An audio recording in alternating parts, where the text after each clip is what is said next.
নমস্কার, কেমন আছো সবাই? আশা করি সকলে খুব ভালো আছো, সুস্থ আছো। আর আমিও এখন ভালো আছি। তো আমার ঘরকন্না লাইফে নতুন একটি কুকিং ব্লগে তোমাদের সবাইকে স্বাগত জানাই। আজকে আমি একটা নতুন রেসিপি তোমাদের জন্য নিয়ে চলে এসেছি। সেটা হলো আনারসি ফিশ। তো আনারসি ফিশটা আমি কি করে রান্না করছি আর কি কি লাগবে চলো তোমরা দেখে নাও। এখানে যে রুই মাছ নিয়েছি, এই মাছেই রান্না করব। আর এখানে কিছু মশলা আছে, লঙ্কা কুচি, আদা কুচি, পেঁয়াজ কুচি, রসুন কুচি, এগুলো পেস্ট করে নেব। আর কিছুটা পেঁয়াজ আমি আলাদা কুচি করে রাখবো। আর এখানে নিয়েছি আমি আলুটাকে কেটে এই যে পাতলা করে জলে ভিজিয়ে রেখেছি। আর এখানে আছে কিছু গুঁড়ো মশলা, লঙ্কার গুঁড়ো, আর আছে গোলমরিচের গুঁড়ো, ধনে জিরের গুঁড়ো, লঙ্কা হচ্ছে হলুদ গুঁড়ো, আর হচ্ছে এখানে সন্দপ লবণ। আর এই যে এখন মাছটাকে আমি ম্যারিনেট করার জন্য লবণ আর হলুদ দিয়ে দিলাম, আর দেবো সামান্য একটু তেল দিয়ে ভালো করে আমি ম্যারিনেট করে 5 থেকে 7 মিনিট একটু রেখে দেবো রেস্টে।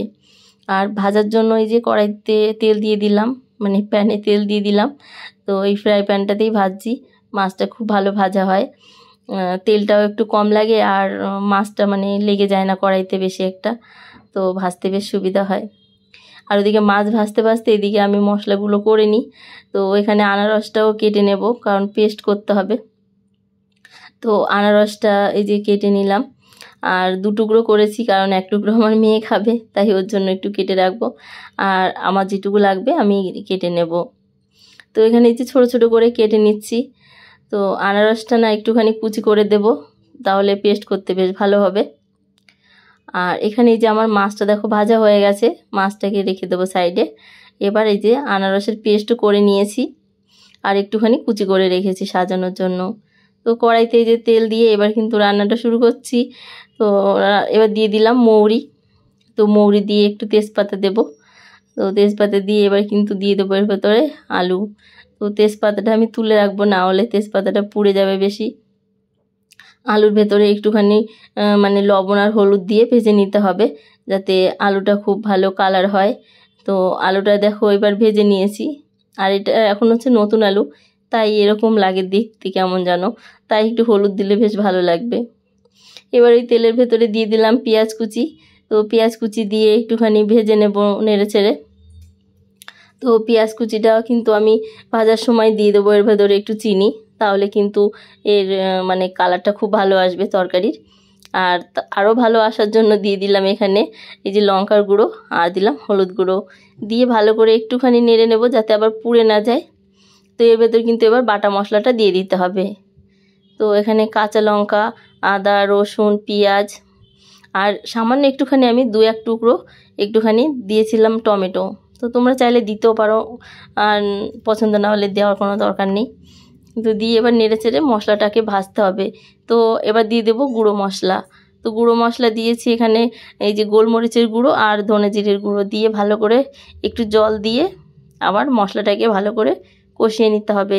এই যে দেখো তেল ছেড়ে এসছে। এবার আমি ভাজা এই যে আলুগুলো রেখেছিলাম, আলুটা দিয়ে দিলাম। আর সঙ্গে কিন্তু তেজপাতাটা দিতে ভুলো না, তাহলে কিন্তু ফ্লেভারটা ভালো আসবে না, তাই তেজপাতাটাও দিয়ে দিতে হবে। তো দিয়ে ভালো করে নেড়েচেড়ে এই যে জল দিয়ে দিলাম। তো মিক্সির বাটি ধুয়ে জল রেখেছিলাম, সেই জলটাই দিয়ে দিলাম। দিয়ে এবার কিন্তু একটু ঢেকে দিতে হবে। তো 3-4 মিনিট একটু দেখো ঢেকে ঝোলটাকে একটু জাল করে নিলে মানে ঝোলটা বেশ খেতে টেস্টি হয়। আর মানে কি বলবো, মাছটাও বেশ ভালো ঝোল টোল ঢোকে মাছের ভেতরে, খেতে ভালো লাগে। মাছটাও বেশ নরম হয়, সুন্দর। তো মাছটা দিয়েও কিন্তু আরও কিছুক্ষণ একটু জাল করে নিতে হবে।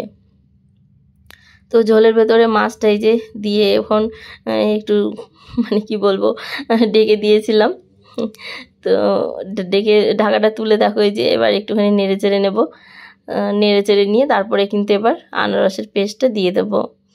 তো আনারসটা এই যে দিয়ে দিলাম, দিয়ে এবার কিন্তু একটু মিশিয়ে নিতে হবে।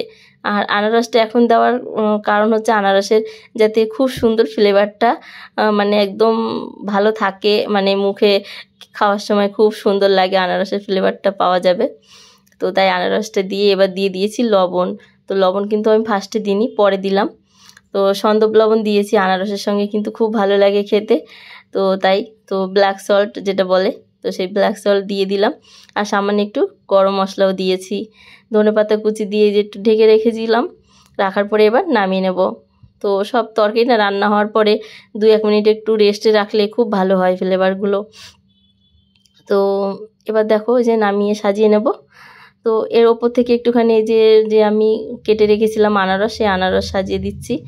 তো আজকের এই আনারসি ফিশটা কেমন লাগলো অবশ্যই কিন্তু কমেন্ট করে জানাবে, আর ভালো লাগলে অবশ্যই একটা লাইক করে দিও। আর যারা আমার ব্লগ দেখো তাদেরকে অসংখ্য অসংখ্য ধন্যবাদ। এরকম আমার পাশে থেকো সবাই, আর আমাকে অনেক সাপোর্ট করো। আর অবশ্যই তোমরা বাড়িতে বানিয়ে খেও। সবাই ভালো থেকো, সুস্থ থেকো, ধন্যবাদ।